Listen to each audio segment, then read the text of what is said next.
England were 500 to 1 to win, literally, and they did. Welcome to my 10 biggest moments of the Ashes of the last 50 years. This is number 1, the miracle of Headingley 1981. To set the scene, England were in a terrible way. Australia had won the first test. In the drawn second test, Captain Ian Botham had been out bowled golden duck in the second innings, chasing quick runs. There was nothing wrong with the shot. The MCC members, as he walked back at Lord's, didn't even acknowledge him. He didn't have the support of the selectors. Eventually, he had no choice but to step down as captain, and the selectors said, we would have dropped him anyway as captain. Mike Brearley was brought into the side.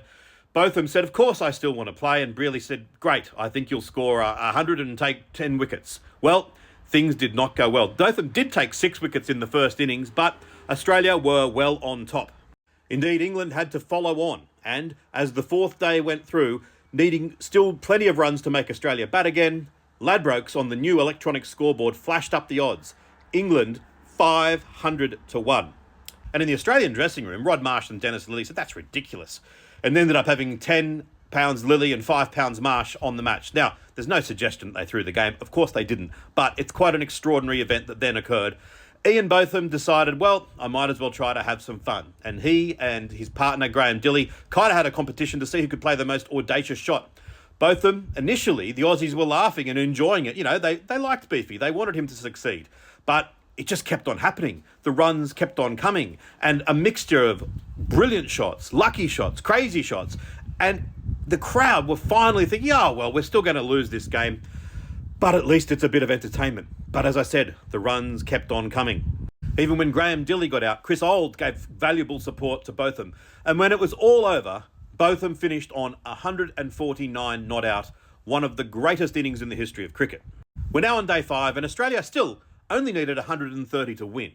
So they were going to win. Bob Willis had been dropped for the match and had talked his way back in on the phone. He didn't take a wicket in the first innings. Didn't get to bowl until second change in the second innings. This was him bowling for his career. Nothing was working, and they decided to change ends, and Brearley said, just bowl fast. And he took 8 for 43 to the increasing amphitheatre sound of the crowd, and all around England, it was the lead story. No one could believe it. Australia fought all the way. Even Dennis Lillee near the end almost won it for them. But ultimately, England won by 18 runs, and they'd go on to win the Ashes of 1981 3-1. It's known as Botham's series. You shouldn't forget the contribution of Bob Willis. It is the biggest moment of the Ashes of the last 50 years.